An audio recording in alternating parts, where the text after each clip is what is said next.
Bonjour tout le monde et bienvenue à ce 9e Grand Round. Aujourd'hui, le thème est particulièrement intéressant, donc TIPMP. On va voir pourquoi il faut rester vigilant face à cette tumeur pancréatique dont l'incidence augmente, comme tout le monde le sait. Alors, ce soir, on a vraiment ce qui se fait de mieux en matière de prise en charge des tumeurs du pancréas. Alain Sauvanet, le professeur Alain Sauvanet, donc, va faire travailler son élève, Jeanne Dambinski, qui va nous présenter une observation, et le professeur Laurent Sulpice, lui, va être le discutant. Vous avez l'habitude maintenant, il s'agit tout au long de la présentation du dossier et de sa discussion de laisser la parole à l'expert pour qu'il donne lui aussi son point de vue, et de cette diversité naît finalement la connaissance. Voilà, je remercie tous ceux qui assistent une fois de plus à ce webinaire. Je félicite les internes qui se sont branchés parce que ce sont vraiment des séances de formation tout à fait extraordinaires.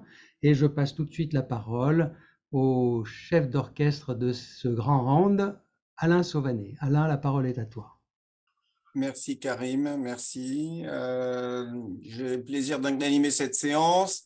Nous allons vous présenter avec Jeanne Dominski un cas clinique évolutif que nous avons agrémenté de quelques questions pour retenir les points importants concernant la prise en charge des TIPMP.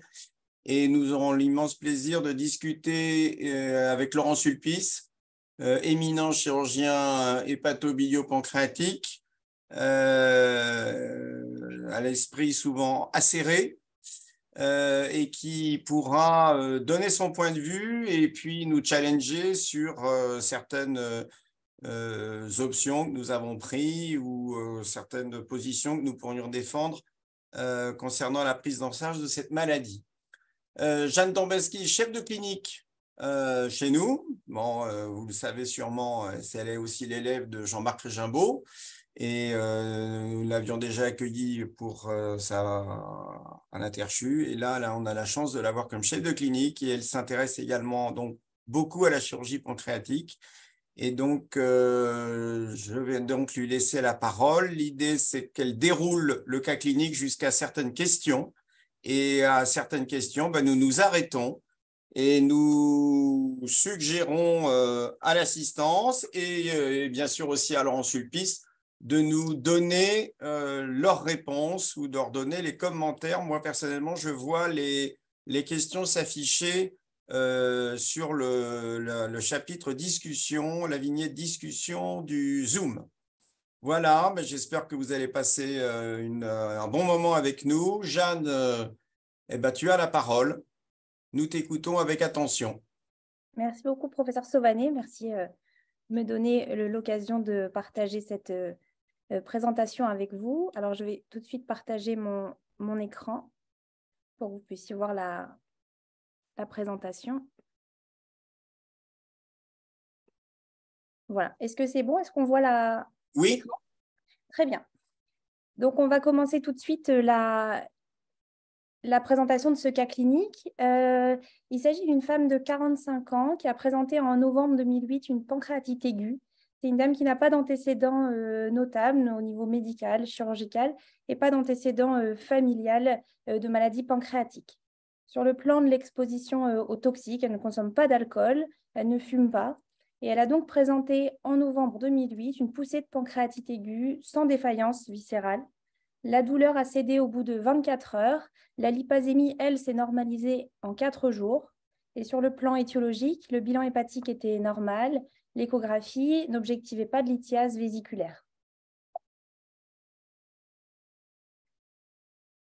Alors, concernant la pancréatite aiguë sans étiologie patente, donc la pancréatite aiguë non alcoolique et non biliaire, les recommandations françaises qui ont été éditées en 2001 et les recommandations internationales éditées en 2013 sont très claires. Il faut rechercher une cause obstructive et notamment une cause néoplasique à distance de l'épisode de pancréatite aiguë, et ce, en réalisant un scanner et également en complétant le bilan par une IRM et une écho-endoscopie si on ne trouve pas l'étiologie de la pancréatite aiguë. On voit dans cette étude de registre danoise que je vous présente que la prévalence du cancer de pancréas est multipliée par 6 chez les patients qui ont présenté une pancréatite aiguë dans les 5 ans précédents. Et dans cette autre étude de registre, qui est une étude réalisée chez des vétérans américains, on montre que 10% des cancers du pancréas se révèlent par une pancréatite aiguë dans les 2 ans précédents. D'où l'importance de rechercher l'étiologie d'une pancréatite aiguë non biliaire non alcoolique. Je vous montre le scanner qui a été réalisé à 1 mois de la pancréatite aiguë chez notre patiente, donc je vous le fais défiler.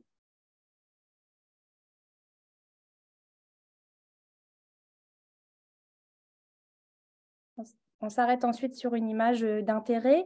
Je ne sais pas si le scanner a été vu par tout le monde. Donc, sur cette coupe de scanner qui est une reconstruction, on montre qu'il existe une dilatation du canal pancréatique principal au maximum à 8 mm, en amont d'une masse céphalique qu'on voit avec la flèche blanche qui est vers le bas, qui est hypodense et hétérogène au niveau du crochet. Ce scanner a été complété par une IRM, ici les images de BILI-IRM, sur lesquelles on objective une sténose du canal pancréatique principal qui mesure 10 à 15 mm de long, qui est situé au niveau céphalique dans le pancréas en regard de lésions kystiques.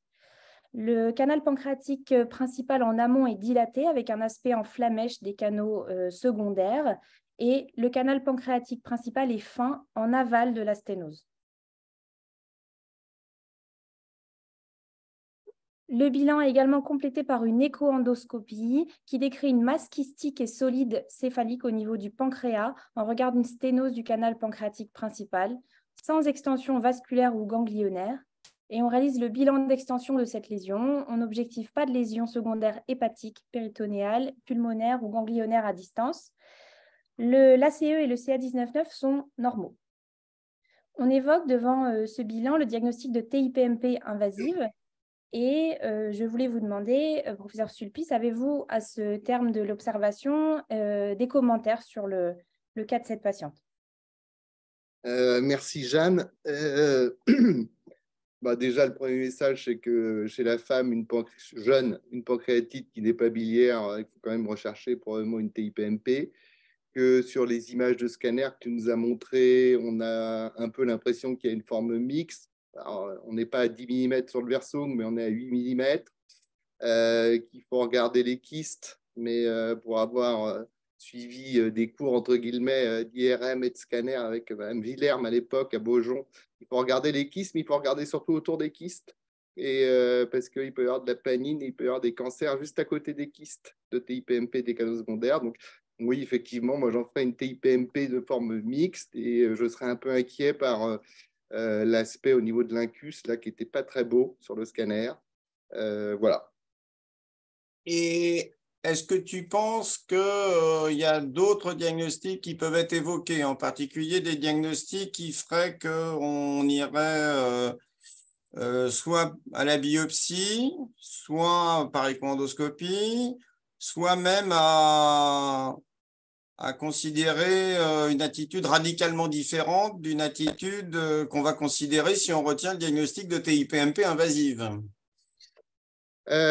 Oui, on ne peut pas écarter de façon formelle une pancréatite chronique, mais on est allé un peu vite sur le scanner, je n'ai pas vu de calcification, on n'a pas vu le temps sans injection, mais elle aurait sûrement fait des poussées plus tôt. A priori, elle buvait pas. Et pour une pancréatite chronique héréditaire, c'est un peu tard pour faire la première poussée. Ça, c'est mon première chose. Après, il y a d'autres raretés, mais le principal diagnostic différentiel, ce serait un nodule de fibrose sur une pancréatite chronique. Mais je vois que vous avez déjà fait l'écho-endoscopie. Je ne sais même pas si je l'aurais fait, moi, l'écho-endoscopie, mais voilà. Et que vous... je ne sais pas, entre le scanner et l'IRM, je pense que je ne sais pas si je serais allé jusqu'à l'écho-endoscopie si Voilà. Mais mon principal diagnostic différentiel serait une pancréatite chronique, mais j'y crois pas. Je ne sais pas pourquoi, j'y crois pas. Bah, Mais j'aurais bien cherché les dilatations, flamèches, et puis voir sur le temps sans injection de scanner s'il y avait 2-3 petits calcifs. ouais, alors les calcifs, il n'y en a pas. On peut revenir en arrière, Jeanne? C'est compliqué, revenir en arrière? Sur le scanner? Ou non, mais ça c'est bien ça. Oui, Ouais. si tu veux, voilà, voilà. Ouais. Bon, Bravo. Ça, c'est une reconstruction qui prend toute la longueur du canal pancréatique principal. On voit qu'il reste un petit peu de pancréatite et effectivement, s'il y a quelque chose qui pose des soucis d'interprétation, c'est cette espèce de lésion hypodense du crochet. Et c'est un peu pour ça qu'on avait fait d'ailleurs l'écho-endoscopie, c'est pour savoir si c'était liquidien, si c'était inflammatoire. Mais là, on nous dit qu'il y a une masse solide, enfin en partie solide. Et donc, le fait qu'on ait une masse en partie solide, c'est quelque chose qui nous incite quand même à retenir l'hypothèse grave, sévère, de pronostic sévère, on va dire. La maladie la plus sévère qui va nécessiter une décision tranchée, si je puis m'exprimer ainsi. Alain, Oui. j'ai 3 questions là sur l'écran. Alors la première du docteur Filali, c'est place de la biopsie pour un diagnostic de certitude. Alors, le diagnostic de certitude, il n'est pas amené par la biopsie sous écho-endoscopie avec une probabilité supérieure à 90% à la première biopsie. 90%, c'est un bon score.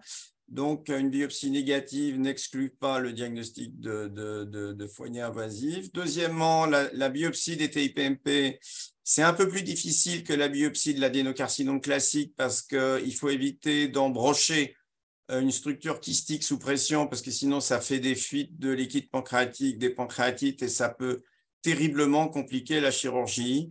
Et donc, je dirais que chez cette malade qui a quand même une imagerie extrêmement inquiétante, et d'ailleurs Laurent Sulpice était un peu de notre avis puisqu'il n'aurait même pas fait l'écho-endoscopie. Moi, je trouve que l'écho-endoscopie décrivant une masse solide, c'est important, mais on n'a pas vraiment besoin chez cette patiente de la confirmation histologique, sauf si on voulait faire un traitement préopératoire. Mais on est en 2008. On est en 2008 et en 2008, il n'y avait pas trop de traitements préopératoires. Oui, mais on serait en 2023, qu'est-ce que tu ferais? Ah, chez elle, en 2023, il faudrait voir le scanner et l'IRM complet, mais je lui ferais bien un traitement d'induction. Parce que pour moi, elle serait un peu borderline. Là. La partie basse, là, en arrière de la veine, là, c'est un incus. Moi, elle aurait une chimiothérapie d'induction, cette dame. Si je peux me permettre, il y a 2023, hein. d'autres questions parce qu'elles vont s'accumuler. Alors, le docteur Sidiali demande TIPMP invasive. Pourquoi le terme invasive? Parce qu'il y a une masse solide et que cette masse solide est dans le parenchyme a priori. Troisième question de Petrubucure. Pourquoi ne pas évoquer un adénocarcinome plus tôt? Alors on peut pas éliminer le fait. Jeanne, tu peux nous montrer l'IRM, s'il te plaît? Oui. On peut pas éliminer complètement l'adénocarcinome, mais si c'est un adénocarcinome, disons qu'il mime un peu la TIPMP parce qu'il y a une dilatation kystique un peu quand même tout petit peu dans l'extrémité du wirsung caudal, et puis il y a 2 lésions kystiques dans la tête, pas très loin de la sténose, alors qui peuvent être des canaux secondaires dilatés de TIPMP ou dans l'hypothèse d'un adénocarcinome classique, ça peut être des pseudokystes rétentionnels au contact d'un cancer infiltrant sans TIPMP. D'accord. Et Valentin lève le doigt et demande, y a-t-il un intérêt à faire un TEP scan? Dans les recommandations, que ce soit celle de l'INCA ou le TNCD, le PET scan n'a pas d'intérêt à la fois pour affirmer le diagnostic de malignité dans le cas des TIPMP parce qu'il y a pas mal de faux positifs et de faux négatifs. Et deuxièmement, dans le bilan d'extension d'un cancer du pancréas non plus parce que en particulier pour le foie, l'IRM fait mieux que le PET scan pour des raisons de résolution spatiale essentiellement. Par contre, je peux rajouter un truc, vu que tu m'as demandé si je lui ferais un traitement en 2023, En 2023, je lui ferai quand même un TEP scan parce que comme je lui fais un traitement d'induction, c'est peut-être les seuls où on peut faire passer le message quand même que c'est pas mal parce que la chute de la SUV éventuelle pendant la phase d'induction de chimiothérapie, c'est un bon témoin, de même que le CA19-9 qui diminue, quoi. Ça peut être pas mal. Donc en 2023, si je pensais lui faire une chimiothérapie pour commencer, après une biopsie, bien évidemment, je lui ferai aussi un PET scan. Bon. Merci, merci. Et donc en 2009, Laurent, tu l'aurais opéré direct ou tu Oui, l'aurais oui, je l'aurais opéré direct. avec la peur de faire du R1? Bah oui, Bon, mais on était en 2009. c'est vrai. Jeanne, on va peut-être avancer un petit peu. Oui. Alors, il est important de noter que dans le cadre des pancréatites obstructives avec des dilatations canalaires ou des dilatations kystiques, le diagnostic n'est pas toujours la TIPMP et ce n'est même pas le cas dans 5 à 10% des cas. Je vous présente ici les résultats d'une étude française qui a regardé les résultats de 851 pancréatectomies en corrélant le diagnostic préopératoire suspecté au diagnostic histologique final. Dans cette étude, on suspectait 162 TIPMP en préopératoire et le diagnostic était correct pour 141 patients. Au contraire, on a découvert une TIPMP sur la pièce opératoire pour 7 patients chez qui on suspectait une autre lésion. Lorsqu'on suspectait une TIPMP en préopératoire, il y a eu 28 erreurs diagnostiques. Et au total, pour 8% des patients, cela a conduit à une erreur cliniquement significative car elle ne nécessitait pas de résection chirurgicale. Ces résultats sont également trouvés dans cette étude publiée par un centre expert italien qui a regardé le résultat de 93 suspicions de TIPMP invasives opérées. Et il y avait au total 19% d'erreurs quand on corrélait au diagnostic anatomopathologique, dont 6,5% d'erreurs cliniquement significatives, c'est-à-dire de patients qui ne nécessitaient pas de résection. Je ne sais pas, professeur Sulpice, si vous vouliez prendre la parole ici un peu pour parler des pièges diagnostiques de la TIPMP. Oui, pourquoi pas. C'est le moment, c'est le moment. Si tu me redonnes l'écran, je vais vous montrer. J'arrête le partage. Voilà, moi je vais partager le mien et je vais juste vous montrer une petite histoire comme quoi c'est un diagnostic parfois difficile. Et pour l'illustrer, alors là vous voyez, donc c'est une femme de 63 ans, elle n'a aucun antécédent familial de cancer. À noter qu'elle a un facteur de risque, son mari est médecin généraliste. Elle présente un syndrome appendiculaire en février 2019. Elle a une écho, un scanner pour son appendicite. Et au passage, on voit qu'il y a une petite lésion kystique sur le flanc droit de l'isthme de 18 mm qu'il faudra probablement prendre en charge après l'appendicite. Et donc, elle a une IRM un mois plus tard, un mois et demi plus tard. Et là, on voit déjà que bon, la lésion kystique, j'ai pris que les comptes rendus d'IRM. On évoque en premier un cystadénome mucineux. Bon, de la tête, c'est rare, mais voilà. Comme il a une copine gastro-entérologue qui fait des échoendoscopies, il a confié à sa copine qui dit que finalement, cette image kystique, elle n'est pas formellement raccordée au canal de Wirsung, mais il y a 2 autres petites ectasies millimétriques dans la tête. Et pour elle, c'est plutôt une TIPMP des canaux secondaires. Donc, ça s'embraye bien évidemment sur une IRM 6 mois plus tard. Et là, alors là, cette fois-ci, bon, on ne sait plus trop si cystadénome ou TIPMP, ça ne conclut pas trop bien, mais il n'y a pas de facteur de risque. Voilà. Et puis, janvier 2021, alors là, on dit qu'elle commence à dilater son Wirsung en région corporeo-caudale. Toujours des petites ectasies, et donc on s'oriente quand même plutôt vers une TIPMP des canaux secondaires, peut-être de forme mixte. Et puis, quelques semaines après, elle a des douleurs épigastriques, elle fait une pancréatite aiguë, elle a 1900 de lipase. Au scanner, c'est une pancréatite œdémateuse qui rentre dans l'ordre toute seule, mais elle garde des douleurs épigastriques. Et puis, même 6 mois plus tard, elle a encore une lipase augmentée. Et sur son IRM 6 mois plus tard, bah là, cette fois-ci, on parle de dilatation kystique des acinis. Donc, pour la même lésion, on a fait tout le panel de ce qu'on peut voir comme lésion kystique, cystadénome mucineux. Et puis, bah, finalement, là, je vous ai mis son IRM là, qui disait dilatation kystique des acinis. Ça y ressemble pas beaucoup, mais enfin, c'est ce qu'avait conclu le radiologue. Voilà, bah, c'était une TIPMP un peu de forme typique des canaux secondaires. Mais ça ne s'arrête pas là. Et Si on voit la diapo suivante, elle a une majoration des douleurs épigastriques. Quelques mois plus tard, et là, c'est son mari, il commence à trouver le temps long et il lui prescrit une nouvelle biologie, une lipase qui est toujours augmentée, un CA19-9 qui est là aussi augmenté, un ACE qui est augmenté. Et donc, il appelle personne, il lui prescrit un PET scan et on retrouve une lésion céphalique de 24 mm avec une SUV max à 9,75 et c'est à ce moment-là que je vais la découvrir, cette dame. Donc, il lui demande une IRM et cette fois-ci qu'elle a au CHU et il y a une lésion suspecte de la tête du pancréas de 19 mm. Il y a même un petit contact. Voilà, tout ça pour dire qu'elle a été opérée et que en fait, c'était bien une TIPMP dégénérée. Donc, la TIPMP, c'est compliqué. Ça peut paraître simple dans les livres, mais on voit qu'en 1 an et demi, elle a eu 4 IRM et qu'on a fait tous les diagnostics. Voilà, donc c'était juste pour partager ça avec vous, que ce n'est pas un diagnostic si facile. Et à la relecture des images, tu penses qu'on aurait pu faire le diagnostic beaucoup plus précocement? Non, mais sur son IRM de septembre où il y avait l'histoire de la dilatation kystique des acinis, oui, il y a, en diffusion, il y a une restriction un peu douteuse d'1 centimètre. Mais bon, a posteriori, quand on voit, c'est plus facile, hein, surtout quand on la voit arriver avec tout le reste. Ok. Et tout ça pour dire que ce n'est pas si facile que ça et que peut-être aussi un message, c'est qu'il y a des patients qui sont gérés à droite, à gauche et finalement, c'est pas mal de voir quelqu'un qui connaît un peu les TIPMP dans son parcours, surtout quand on a une histoire de kyste du pancréas. Parce que cette dame, elle n'avait pas vraiment été suivie par un gastro qui connaissait bien les TIPMP, quelqu'un qui connaissait bien les TIPMP, quoi.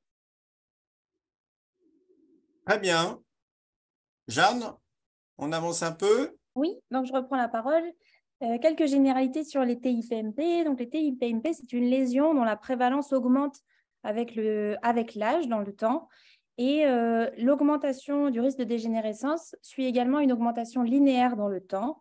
Les séries chirurgicales surestiment probablement le risque de dégénérescence. Et quand on regarde les résultats à droite de cette méta-analyse parue en 2017, qui a corrélé les résultats de 19 études qui ont surveillé des TIPMP, on voit que le risque de dégénérescence à 10 ans est d'environ 8% pour les TIPMP à bas risque et d'environ 25% pour les TIPMP à haut risque. Donc, bas risque, c'est canal secondaire et haut risque à la louche, c'est canal principal. Hein. Voilà. En ce qui concerne le mode de révélation de la TIPMP par pancréatite aiguë, c'est un mode de révélation qui concerne environ un tiers des patients dans les séries chirurgicales. En général, ce sont des pancréatites aiguës qui sont peu graves sur le plan clinique. Et ce mode de révélation n'est pas prédictif de la dégénérescence de la TIPMP. Donc, une poussée isolée de pancréatite aiguë ne constitue pas une indication opératoire. Cependant, si le patient présente des poussées répétées ou sévères ou s'il a d'autres critères chirurgicaux, elles peuvent amener à opérer le patient de sa TIPMP. Les facteurs de risque de dégénérescence ont été bien décrits dans les recommandations, ici les recommandations internationales de 2017, et ils ont également été décrits dans les recommandations européennes de 2018. Ces recommandations présentent des similitudes, notamment pour les patients chez qui les constatations sont favorables, ici les patients en vert, et chez qui la chirurgie est indiquée d'emblée, ici indiquée en rouge. En ce qui concerne les patients intermédiaires, les recommandations internationales préconisent de réaliser une écho-endoscopie pour tous les patients afin de décider d'une surveillance rapprochée ou d'une chirurgie. Les recommandations européennes, elles, recommandent la chirurgie d'emblée chez les patients à faible risque opératoire. Alors, chez cette patiente qui présente une probable TIPMP de la tête du pancréas avec une masse solide, donc une TIPMP invasive, sans lésion à distance au bilan d'extension, patiente qui a 45 ans et qui est en bon état général, je vous pose la question, quelle est votre prise en charge? Faites-vous une biopsie? On y a déjà un peu répondu. Et en cas de chirurgie d'emblée, quelles sont les spécificités du geste chirurgical? Alors, moi, je vais poser une question, je vais transmettre une question à Laurent Sulpice du docteur Haddadi. Les oncologues qui travaillent avec le docteur Haddadi ne donnent pas de la chimiothérapie sans preuve histologique. Donc là, tu vas la faire biopsier en 2023, cette malade. Ah, en 2023, oui, je la fais biopsier pour faire une, D'accord. chimiothérapie. Ouais. Bon, et tu n'as pas peur de la biopsie des TIPMP avec, comment dire, des phénomènes retentionnels probablement un peu marqués? Bah, elles sont pas énormes, ces lésions sur l'IRM. Il y a deux kystes de 1 cm avec un bon écho-endoscopiste qui doit pouvoir aller. Sauf que la lésion qui est douteuse, elle est dans l'incus, elle est un peu à distance. Non, moi j'aurais volontiers quand même. Parce que j'aurais tellement peur d'un R1, même si la TIPMP majore un peu les signes, notamment au scanner, et lié au caractère inflammatoire, et elle a fait une pancréatite en plus. Donc, ça peut un peu majorer les signes d'invasion, entre guillemets, de la veine. Mais en 2023, elle est jeune, elle a 40 ans, j'ai pas trop envie qu'elle soit R1, donc je lui ferai une chimiothérapie d'induction. Oui. Donc, je la ferai biopsie. D'accord. J'ai une question du docteur Bichat. On ne fait pas un angioscan? Si, on fait un angioscan, hein. On vous montre là, on vous a montré des images, comment dire, sélectionnées, mais il y a une étude vasculaire systématique pour voir l'anatomie artérielle, voir s'il y a une sténose du tonsiliaque ou de l'artère mésentérique supérieure, voir s'il y a une artère hépatique droite qui naît de l'artère mésentérique supérieure, et pour apprécier du mieux possible un éventuel contact avec les vaisseaux, entre la lésion et les vaisseaux. Est-ce qu'il y a d'autres questions avant qu'on donne quelques éléments de réponse? Bon. M. Boudjema, Oui. vous l'opérez tout de suite ou vous faites un traitement néoadjuvant? Non, moi je fais comme Laurent, moi je fais un traitement néoadjuvant. Bon. Donc, Alors, mais peut-être tu peux préciser là, vous biopsiez quoi? il faut biopsier la composante solide. Ouais. Voilà, c'est La ça. biopsier la composante solide. Ça n'a pas été dit là, parce qu'il ne faut Non. pas aller biopsier la paroi du canal des Versums. Ah non, il faut éviter d'embrocher le canal. Voilà. Ça, c'est sûr. Il faut trouver une voie d'abord qui va à la composante solide sans traverser de canal dilaté. Voilà, c'est ça. Et certains écho-endoscopistes renoncent. Alors évidemment, ça dépend un peu des enjeux, des tenants et des aboutissants. Si on lui dit, on a l'écho-endoscopiste, mais nous, de toute façon, là, on ne va pas pouvoir l'opérer, je te jure, vraiment, c'est impossible, eh ben, il va faire des efforts et prendre des risques. Les écho-endoscopistes, ils aiment bien qu'on leur justifie le risque du geste. Non, mais on peut le comprendre parce que ils peuvent avoir, s'ils font leur biopsie, la biopsie de leur propre initiative, et que celle-ci se complique de façon éhontée et que le malade sort d'un circuit chirurgical parce que la biopsie a été particulièrement iatrogène, voilà, ils peuvent se sentir un peu coupables. Mais si on leur a dit, bah non, nous, on veut absolument une biopsie parce qu'on veut absolument faire de la chimio, eh ben là, il se sentira moins coupable. Voilà, et il déploiera plus d'énergie pour faire la bonne biopsie qui va bien. Madame Jeanne, je crois qu'on peut avancer. Donc, chez cette patiente, je vous remets l'image, la reconstruction du scanner où on voit l'ensemble du canal pancréatique principal. En effet, on décrit une infiltration, un contact vasculaire au niveau de l'axe mésentérique supérieur. On voit aussi sur cette image qu'il y a de l'infiltration au niveau de la queue, ce qui montre que la patiente a fait une vraie pancréatite aiguë de l'ensemble de la glande pancréatique. Et on a donc jugé la lésion résécable d'emblée. En fait, je justifie ça en vous montrant cette étude française qui est parue en 2007. C'est une étude qui a comparé la résécabilité des TIPMP sur l'analyse scanographique préopératoire et qui l'a comparée aux résultats de la chirurgie, les patients qui ont été réséqués. On voit en fait que chez les patients dont la résécabilité avait été jugée certaine ou la lésion avait été jugée résécable ou de résécabilité incertaine, 100% des patients ont pu être réséqués chirurgicalement, et chez les patients qui avaient été jugés non résécables sur des critères de contact vasculaire, 83% des patients étaient finalement résécables. Et cela montre que l'infiltration périvasculaire est plus liée à la pancréatite aiguë et peut mimer l'infiltration tumorale. Chez notre patiente, le cancer est hautement probable. La patiente a présenté une vraie pancréatite aiguë et une biopsie négative ne nous aurait pas rassurés. On a donc décidé d'une chirurgie d'emblée. La DPC est le geste le plus fréquemment réalisé pour traiter une TIPMP. On le voit ici sur les chiffres de ces études. Dans 20% des cas, on réalise une résection pancréatique gauche. Dans 8 à 23% des cas, une pancréatectomie totale. Et il est réalisé une minorité de résections atypiques, en tout cas pas pour des lésions infiltrantes.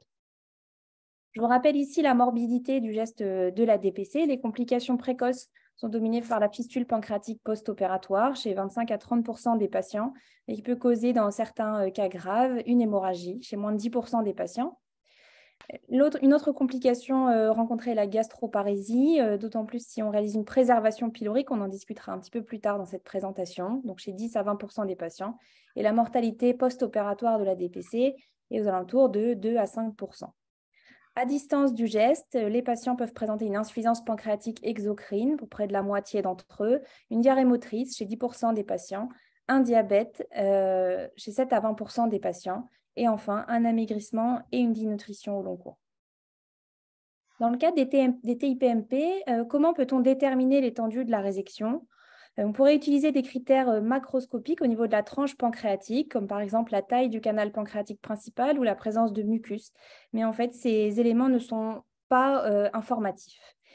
On utilise de manière courante l'examen histologique extemporané de la tranche pancréatique, qui est un examen qui est très précis et qui, dans 30% des cas, modifie l'exérèse, le geste d'exérèse décidé. Enfin, il permet de commencer par une exérèse peu étendue, notamment si on suspecte une dilatation passive du Wirsung, ce qui peut arriver dans le cas des TIPMP. Quel seuil d'envahissement doit faire modifier le geste de recoupe? En cas de cancer invasif ou de carcinome in situ, il faut recouper la tranche pancréatique. En cas de dysplasie légère sur un canal secondaire, il ne faut pas modifier le geste de résection. Et enfin, dans le cas de notre patiente, si on était tombé sur de la dysplasie légère ou modérée au niveau du canal pancréatique principal, le pronostic aurait été conditionné par le cancer invasif et nous n'aurions pas recoupé la tranche pancréatique. Enfin, la wirsungoscopie péropératoire peut permettre de déterminer l'étendue de la résection. En effet, elle permet de dépister les skip lesions jusqu'à 10% des patients. On en reparlera également un petit peu après. Elle est réalisée par la section isthmique en explorant le canal pancréatique principal. Nous savons que... Je peux t'arrêter? Oui, bien sûr. Vous faites souvent la wirsungoscopie, parce que je ne suis pas sûr qu'il y ait beaucoup de monde à la faire, cette wirsungoscopie, en pratico-pratique. Ben, on a commencé à en faire parce qu'on a des endoscopistes qui s'intéressent au spyglass. Ouais. Alors, ils en ont fait un. On en avait fait un peu il y a quelques années pour, premièrement, faire le diagnostic de TIPMP chez des patients qui avaient des gros Wirsung. Pour faire la différence entre gros Wirsung, parce que de temps en temps, il y a des drôles de pancréatite chronique avec des gros Wirsung, sans sténose, et des TIPMP. Et puis, on a un peu arrêté d'en faire parce que c'est un peu iatrogène quand même. Hein. C'est un peu iatrogène quand on fait la sphinctérotomie pancréatique, même en mettant une prothèse le temps que passe le phénomène aigu, avant d'enfoncer dans un deuxième temps, toujours par voie transpapillaire, le spyglass dans le Wirsung, on a eu quelques gros ennuis. Donc, on a arrêté d'en faire. En revanche, en péropératoire, avec des appareils qui sont de maniement plus facile, parce que je crois que maintenant, il y a des spyglass à usage unique. C'est ce qu'on utilise. Ça fait un peu médecine de riche, mais bon, ça mérite quand même d'être évalué. Eh bien, on arrive à voir de jolies lésions et surtout, alors, on se forme, entre guillemets, en regardant ce qui se passe du côté de la tête, quand on enlève la tête, et on vérifie dans le même temps que du côté corporéo-caudal, eh bien, il n'y a qu'une simple dilatation. Alors, je pense que c'est très utile pour les phénotypes intestinaux, c'est-à-dire ce qu'on voit là, des lésions qui sont très polypoïdes, très papillaires. On voit ça très bien. Je ne suis pas sûr que dans d'autres phénotypes, en particulier dans le phénotype pancréatobiliaire, je ne suis pas sûr qu'on fasse très, très bien la différence à l'œil entre une muqueuse inflammatoire et une muqueuse de TIPMP non invasive. Et le petit problème avec la wirsongoscopie, c'est que la taille des biopsies qu'on peut faire est microscopique et qu'on ne peut pas faire d'extempo. Et donc ça, c'est quand même un petit problème, parce que si on envoie la micro-biopsie en extempo, premièrement, la NAPAT a du mal à répondre, et deuxièmement, il nous dit, bah, écoutez, moi, si je fais une extempo, après, on jettera ce qui reste, il n'y a plus rien, donc je ne pourrais pas vous faire un vrai compte-rendu avec une vraie feuille jaune. Et donc, voilà, pour l'instant, on en est là, mais disons que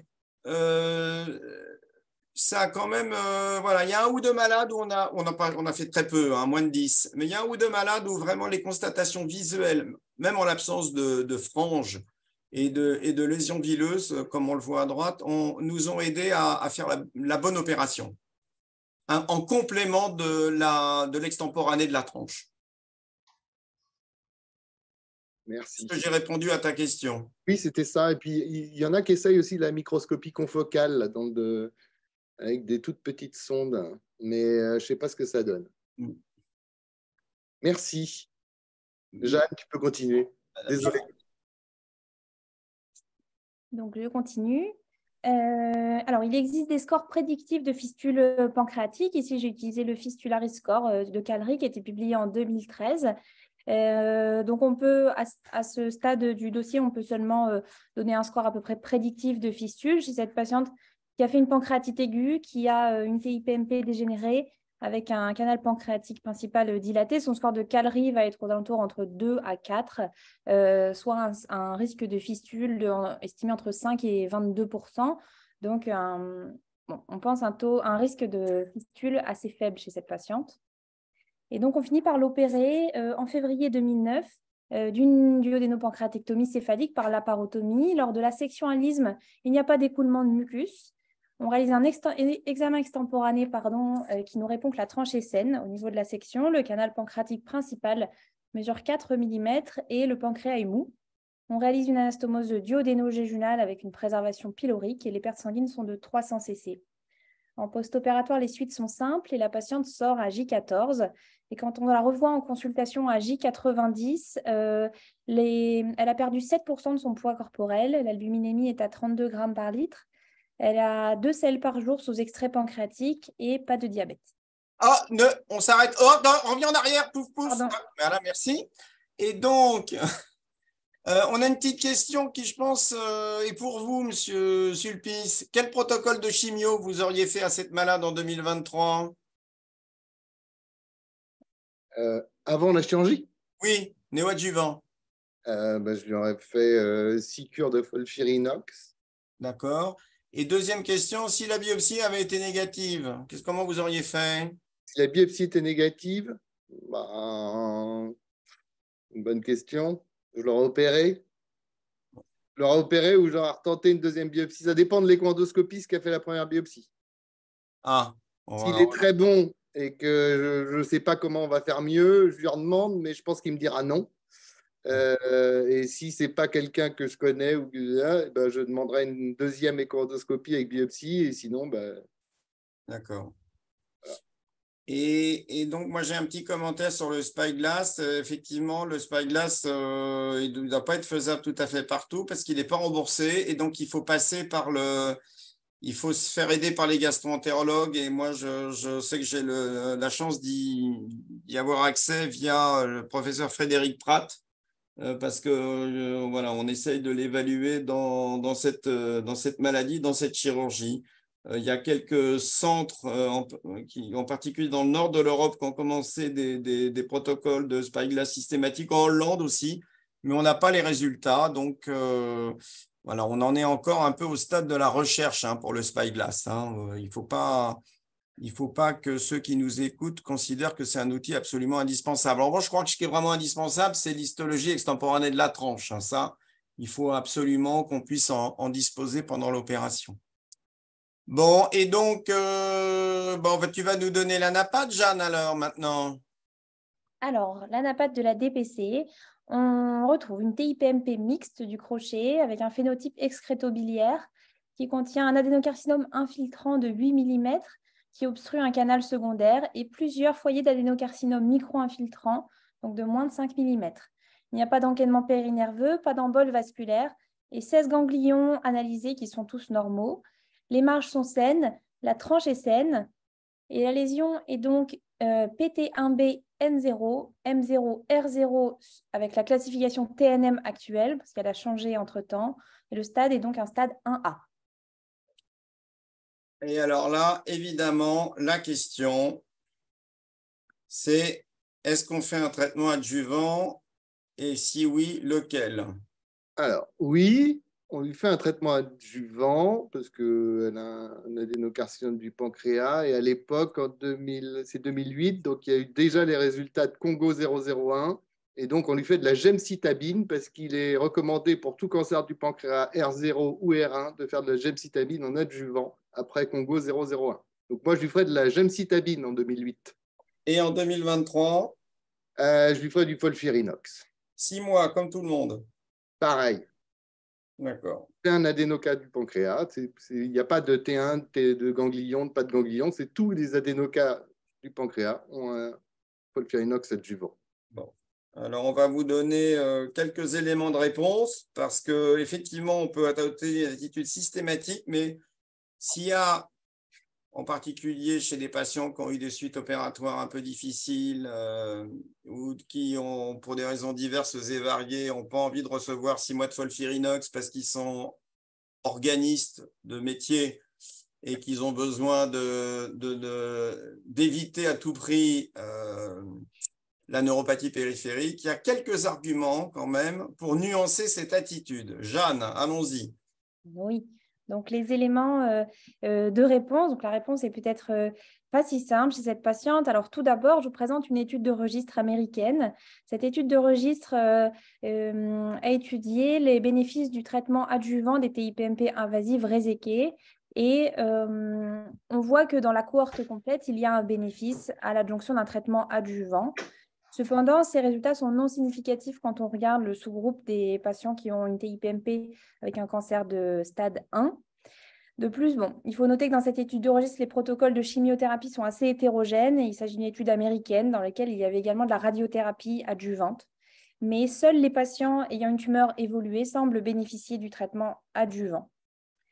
Ces résultats sont retrouvés à peu de choses près dans une méta-analyse qui a été publiée en 2022. Donc, c'est une méta-analyse qui reprend plusieurs études de cohorte, 10 études pour plus de 2600 patients opérés de TIPMP invasive. Et à nouveau, les traitements étaient hétérogènes, comprenaient également de la radiothérapie adjuvante, mais il ne semble pas y avoir d'effet sur la survie globale de l'adjonction d'un traitement adjuvant après résection de TIPMP invasive. La survie globale est augmentée uniquement chez les patients N+, ou ceux qui présentaient un stade supérieur ou égal à 2. Le troisième élément de réponse, c'est que les patients qui ont le meilleur pronostic, c'est ceux qui sont opérés avant le carcinome invasif. Notre patiente, elle a été opérée peut-être un peu tard et elle est exposée à un risque de récidive de sa maladie.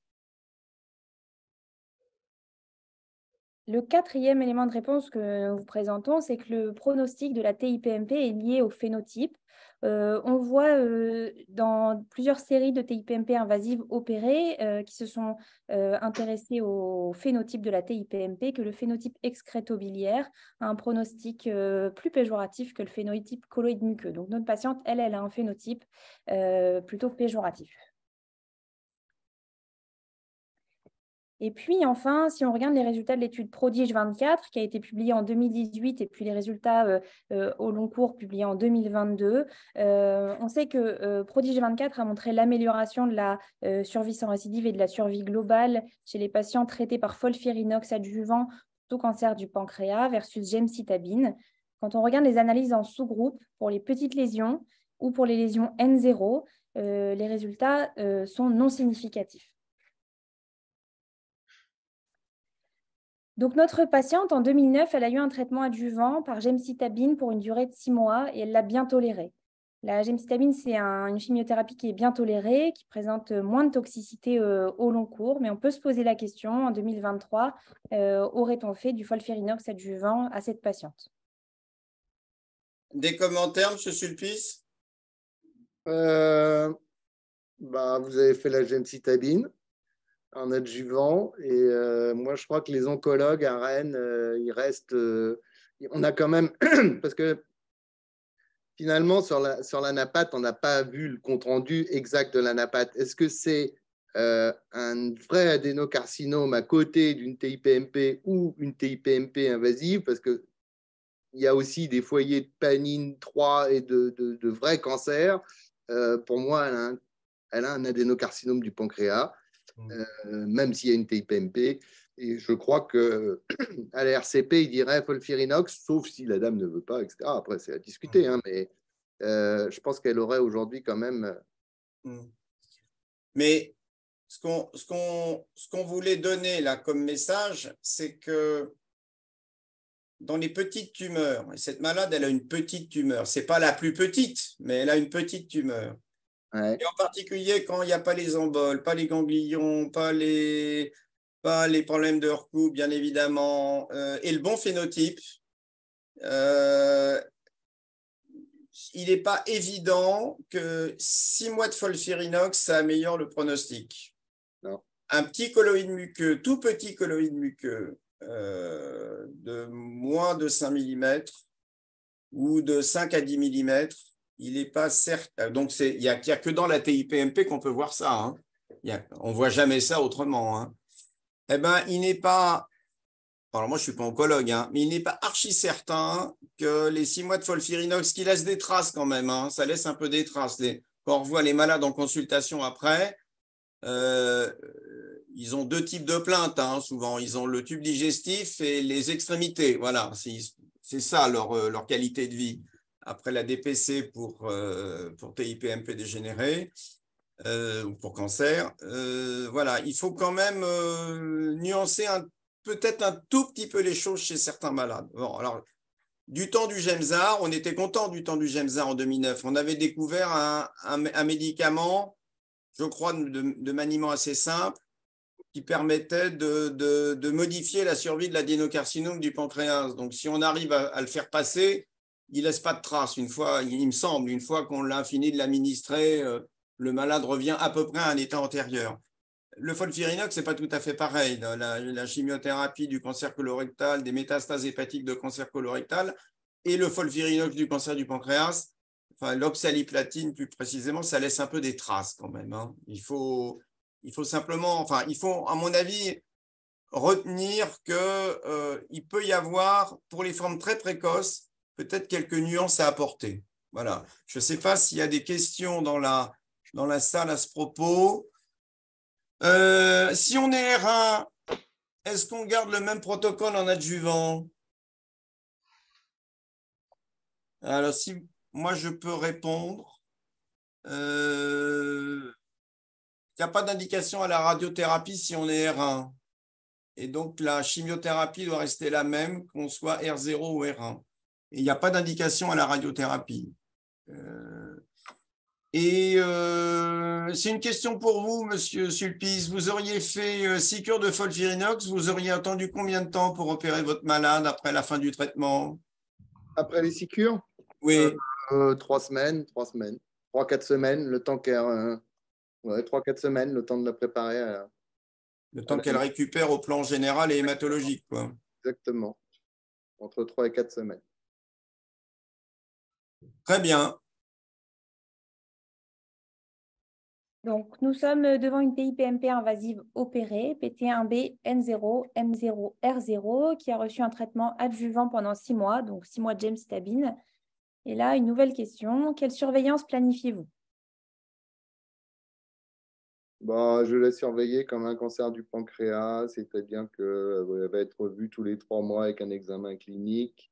Et puis, la première année, au moins, un scanner tous les 3 mois, une IRM canalaire tous les ans, parce que je vais surveiller parce que moi, je pense qu'elle a quand même un vrai adénocarcinome du pancréas qui a été opéré. Donc, je vais chercher une récidive ailleurs et une métastase, parce que même avec un T1 de 8 mm, elle peut faire une métastase dans le foie ou dans le péritoine ou dans le poumon. Donc, je vais la surveiller comme un adénocarcinome du pancréas. La seule chose, c'est que je rajouterai une IRM au moins tous les ans, pancréatique et canalaire. Ok. Donc, en effet, donc on a séparé la surveillance de l'adénocarcinome infiltrant de celle de la TIPMP. En ce qui concerne l'adénocarcinome infiltrant, on va rechercher la récidive loco-régionale et à distance en réalisant un scanner thoraco-abdominopelvien et un dosage du CA19-9. Et le rythme de surveillance est décrit dans le TNCD et par les recommandations de l'INCa en 2019. En ce qui concerne la TIPMP, on va apporter quelques petits éléments de réponse supplémentaires. Ici, je vous présente les résultats d'une cohorte rétrospective de 412 TIPMP qui ont été réséqués et surveillés. Alors, il n'y avait pas que des TIPMP invasives. Et dans le suivi au long cours, on voit que, alors c'est la partie gris foncé au début de chaque ligne. On voit que le taux de récidive intrapancréatique de TIPMP existe. Il est de quasiment 15% en cas de TIPMP invasive et de 8% même en cas de TIPMP non invasive réséquée. Et donc, on retrouve ces mêmes résultats en cas de résection avec marge saine. Cela s'explique par la présence de skip lesions ou de lésions discontinues. Il s'agit en fait de lésions de sévérité variable qui sont séparées par des intervalles de muqueuse canalaire saine ou peu dysplasique. Ici, vous pouvez voir l'illustration des skip lesions sur des analyses anatomopathologiques de pièces de pancréatectomie totale sur lesquelles les lésions invasives sont montrées en rouge et en violet et où on peut avoir plusieurs foyers invasifs disséminés sur le corps du pancréas en cas de TIPMP. Ces skip lesions, elles sont fréquentes, aux alentours de 10 à 12%, et de dissection difficile. Alors, on peut reciter à nouveau la virsongoscopie péropératoire ou transpapillaire en préopératoire, et également la cytologie intracanalaire qui pourrait permettre de dépister les lésions discontinues. Combien de temps faut-il surveiller cette patiente? Alors, si la patiente survit, le risque de récidive au long cours est d'environ 10%, 10% à 10 ans. Et chez cette patiente, c'est ce qu'on retrouve dans la littérature, en fait, dans ces séries, mais ce sont des séries de patients qui n'avaient pas tous de la dysplasie. Chez cette patiente, le risque de récidive est probablement même un peu plus élevé car elle présentait une tumeur invasive et donc il faut la surveiller longtemps. Les facteurs de risque de récidive intrapancréatique chez cette patiente sont la présence de lésions de carcinome micro-invasif sur la pièce de résection et le phénotype excrétobiliaire. Il faut donc penser à surveiller cette patiente tant qu'elle est vivante, qu'elle n'a pas de lésions secondaires et tant qu'elle est opérable. Et donc, je complète la diapo précédente. Pour surveiller la TIPMP, il faut réaliser une IRM pancréatique tous les ans et la réaliser longtemps ou au moins tant que la patiente peut avoir une deuxième intervention. Professeur Sulpice, je pense que vous vouliez nous présenter également des autres diapos sur l'importance de la surveillance au long cours, je pense, des TIPMP. Oui.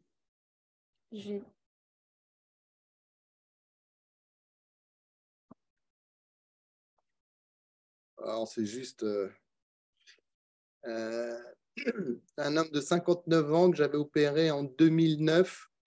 Il avait fait 2 poussées de pancréatite aiguë. Il avait une TIPMP de l'incus de 30 mm, je crois, ou 20 mm. L'extempo sur le canal de Wirsung il n'y avait pas de dysplasie.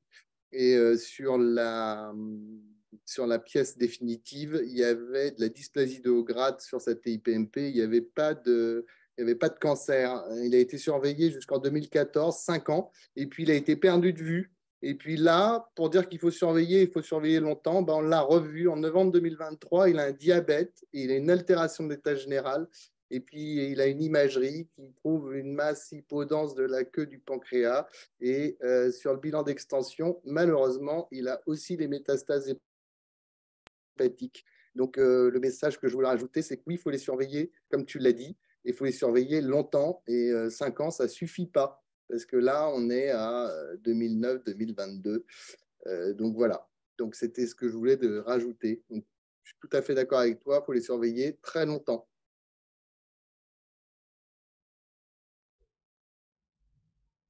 Très bien. Donc, je continue peut-être la présentation du cas. Tout à fait. Notre patiente est surveillée. La surveillance est sans particularité pendant 4 ans. Elle a donc un scanner et un dosage de CA19-9 tous les 3 mois pendant 2 ans, puis tous les 6 mois, et une IRM pancréatique annuelle. Cliniquement, elle est en bon état général. Elle reprend du poids. Sa fonction pancréatique est stable, c'est-à-dire qu'elle n'a pas de diabète. Elle est toujours sous extrait pancréatique. Et le canal pancréatique principal a un diamètre stable de l'ordre de 3 à 4 mm.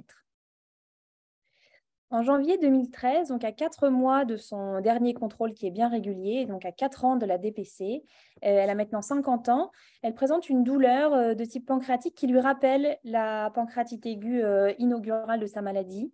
La lipasémie est normale et sur le plan clinique, elle n'a pas d'amaigrissement, pas de diabète. On objective ces images. Donc, quand on regarde le scanner, on voit que la dilatation du canal pancréatique principal se majore par rapport au dernier contrôle en amont d'une lésion tissulaire qui mesure 10 à 15 mm de diamètre, qui est hypodense, hétérogène. Et on voit de l'air dans le canal de Wirsung en aval de la masse. En IRM, cette lésion présente une restriction de la diffusion sur les séquences de diffusion AB élevées avec un aspect normal de l'anastomose pancréatico-jéjunale. On montre aussi de l'œdème péripancréatique qui évoque qui confirme l'épisode de pancréatite récente.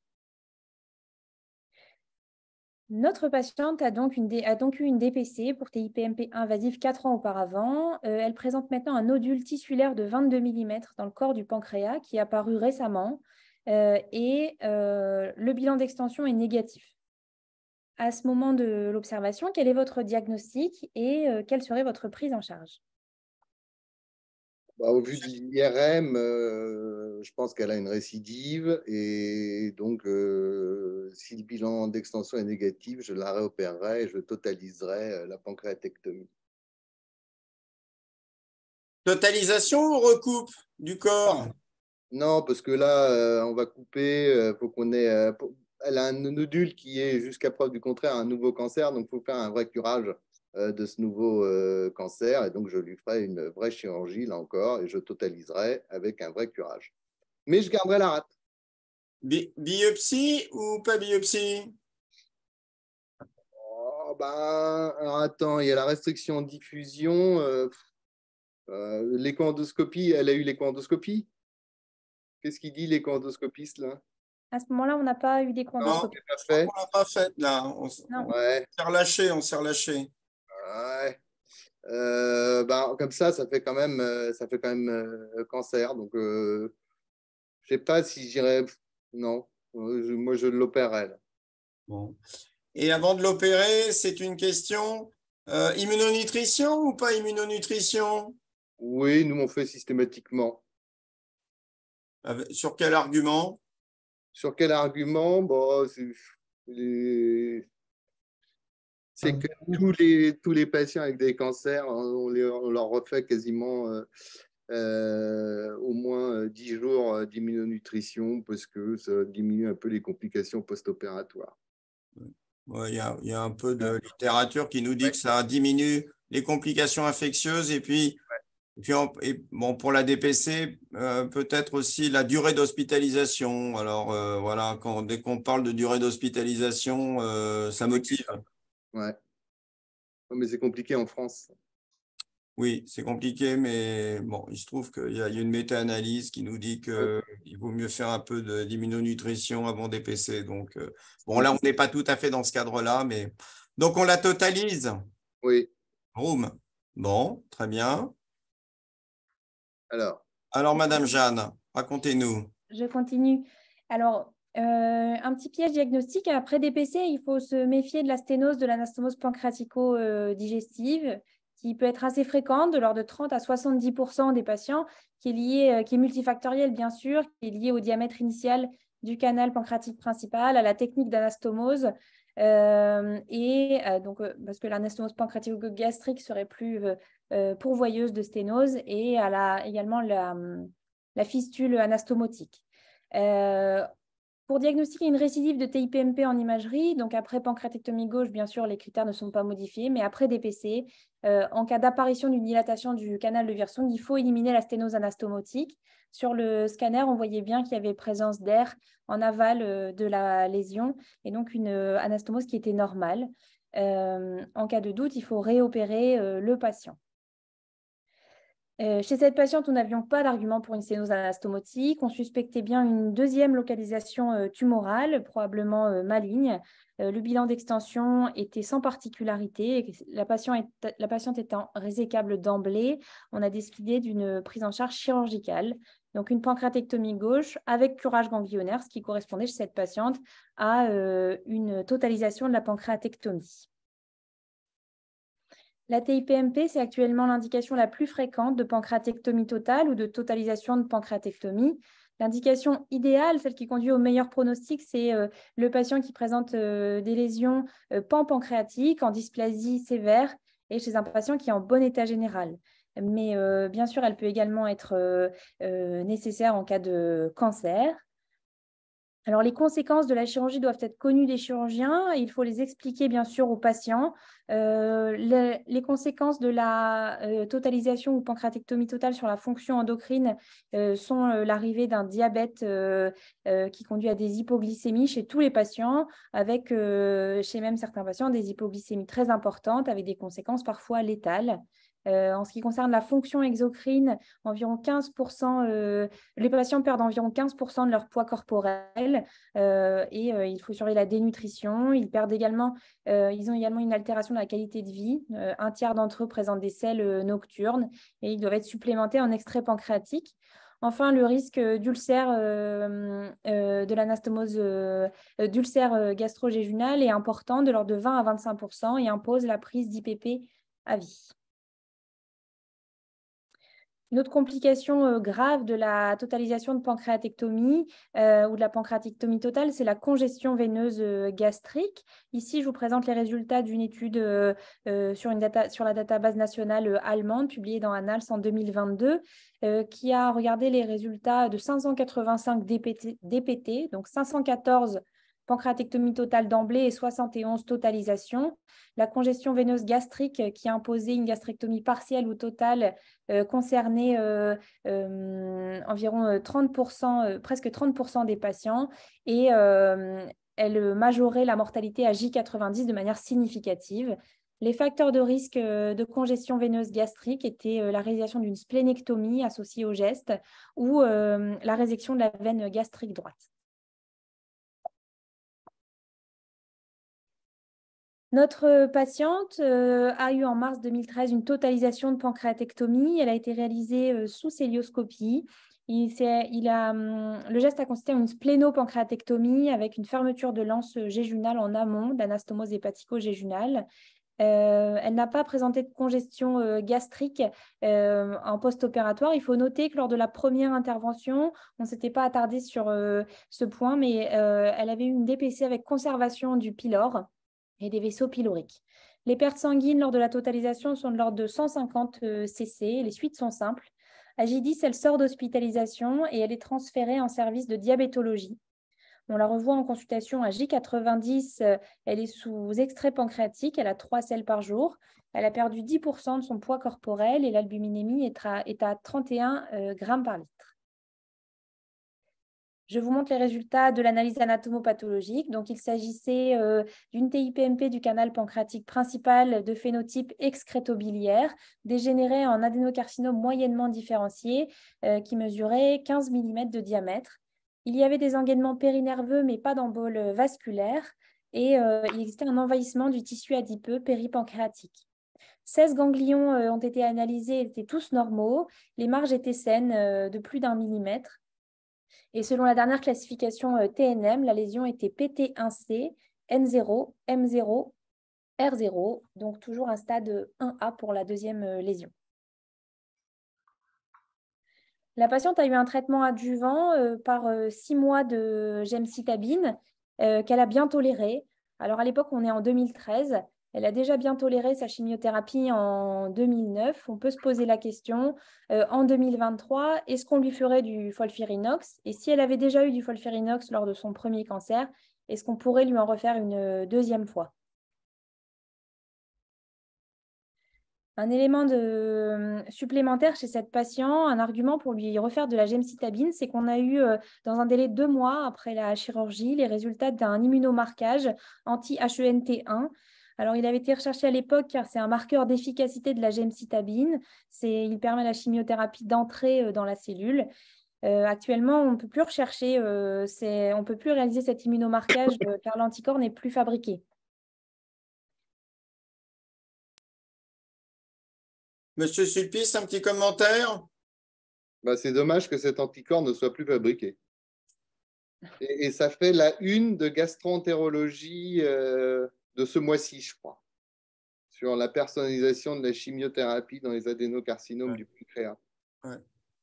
Alors, on va pas en parler longuement, mais à partir de Prodige 24, il y a des travaux qui sont faits justement pour savoir que s'il y a d'autres marqueurs qui sont associés à une bonne efficacité de la gemcitabine. Et j'ai cru comprendre que voilà, des marqueurs vont, peut-être pas dans un avenir très proche, de nouveaux marqueurs vont être disponibles et peut-être qu'il y a des patients qui, justement, ne pouvant avoir le FOLFIRINOX, seront quand même de bons candidats à la gemcitabine parce qu'on aura sur la tumeur resséquée des marqueurs prédictifs de la bonne efficacité. L'anticorps anti-HENT1, c'était très pratique. Hein, vraiment, cette malade, elle a eu de la chimio personnalisée. On était en 2013. On a pris la décision assez facilement, très facilement même. Mais c'est un cas très particulier quand même. Hein, on n'a pas eu beaucoup l'occasion de l'utiliser en clinique, ce marqueur. Je ne sais pas si vous aviez eu l'occasion à Rennes, mais très exceptionnellement, on l'a utilisé. Suivante. J'ai peut-être, Monsieur Savani, il y a une question sur la conservation splénique et le professeur Sulpice nous disait… Ah oui, monsieur, c'est vrai, monsieur Sulpice, vous nous avez dit que vous vouliez garder la rate. Ouais. Et j'avais raison parce que sur sa diapo, elle disait qu'il y avait moins de congestion veineuse quand on gardait la rate. C'est vrai, bravo. Comme c'est un adénoca plutôt du corps, je crois qu'il y a un papier de Beaujon qui montre que pour les adénocarcinomes du corps, ben, on peut bien garder la rate s'il n'y a pas de ganglion centimétrique visible, en tout cas au scanner, dans l'île splénique. C'est ça. Il faut que la tumeur, il y a certains critères, il faut que la tumeur soit à plus de 4 cm du hit splénique, ou 4 ou 5, je ne sais plus très bien. Il faut que donc une tumeur du corps, et donc il faut qu'il y ait 0 N visible dans le hit de la rate. Et puis, je ne sais plus, il y avait peut-être un troisième critère, mais j'ai oublié comme ça tout de suite maintenant. Mais c'est vrai que cette malade-là, en 2023, je pense qu'on lui garderait la rate maintenant. On lui garderait la rate. Et on a un peu de justification à ça. Jeanne? Oui, donc dans la littérature, il y a au moins 4 études qui ont étudié l'envahissement de la station 10 dans les pancréatectomies gauche pour cancer. Et en fait, quand la lésion est assez à distance du île splénique, le taux d'envahissement du île splénique est entre 0 et 3% en fait. Quand on regarde les résultats sur la survie au long cours des patients qui ont une conservation splénique lors des pancréatectomies gauche, on voit qu'il n'y a pas de différence sur la survie globale et il y a peut-être même un avantage à la conservation splénique sur la survie sans récidive. Donc, c'est vrai qu'à l'époque, la patiente a eu une totalisation avec splénictomie, mais peut-être qu'en 2023, on lui conserverait la rate, notamment du fait de la localisation de sa lésion. Très bien. Je reviens aux diapos, ça c'était des diapos un peu rajoutés. Donc, la patiente, concernant la surveillance de son deuxième cancer, on va à nouveau surveiller l'adénocarcinome infiltrant selon le même schéma de surveillance que celui qu'on a détaillé auparavant. Bien sûr, il ne faut plus surveiller la TIPMP car elle a une totalisation. Il va falloir, par contre, chez cette patiente qui a une pancréatectomie totale, surveiller les conséquences de la pancréatectomie totale, notamment le diabète, et la surveiller sur le plan digestif et nutritionnel. Elle aura une supplémentation par extrait pancréatique, plus ou moins l'association à des ralentisseurs du transit dans son traitement de base. Elle devra également être sous IPP à vie. Il faudra prendre en compte les carences vitaminiques liposolubles, les vitamines A, D, E et K, et surveiller les marqueurs nutritionnels, ainsi que dépister l'ostéoporose. Des nouvelles de la patiente qui a maintenant 64 ans. Elle est suivie, le suivi est actualisé en janvier 2023. On est à 15 ans de la DPC, 11 ans de la totalisation. Sur le plan oncologique, elle n'a pas de récidive, loco-régionale ou à distance. Sur le plan endocrinologique, elle a présenté au cours de son suivi quelques hypoglycémies sévères, notamment lorsqu'elle faisait du sport. Elle a été équipée d'un capteur freestyle en 2018 et depuis 2021, elle a une pompe à insuline. Sa dernière hémoglobine glyquée est à 7,8%. Sur le plan nutritionnel, elle a une ostéoporose sous biphosphonate. Elle a un transit sans diarrhée ni sel grasse sous crayon, 3 gélules par jour. Et sur le plan de la qualité de vie, elle a une qualité de vie qui est très correcte. Elle a repris le travail après la chirurgie, donc en 2014. Elle a été en pré-retraite en 2018. Elle a fait beaucoup de voyages et du sport. Elle pratique le biathlon. En conclusion, les messages à retenir sur cette présentation, c'est que devant une pancréatite aiguë non alcoolique et non biliaire, donc dont la cause est inexpliquée, il faut chercher une cause obstructive, notamment une cause tumorale. Il faut connaître les facteurs de risque de dégénérescence des TIPMP qui sont bien décrits dans les recommandations internationales et européennes. En concernant les cancers sur TIPMP, on les diagnostique à un stade souvent précoce et le pronostic global est meilleur que celui de l'adénocarcinome hors TIPMP. La place du traitement adjuvant est difficile à déterminer, en tout cas est peut-être à moduler selon le stade du cancer. Il faut bien sûr surveiller le pancréas restant après pancréatectomie pour TIPMP et probablement le surveiller longtemps.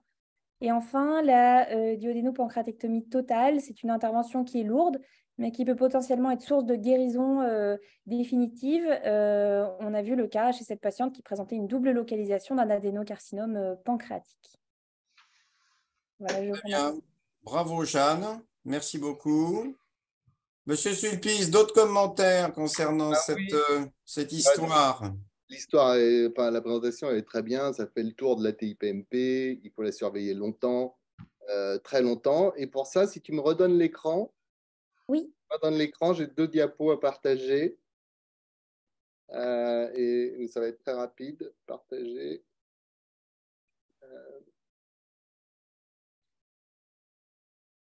Alors.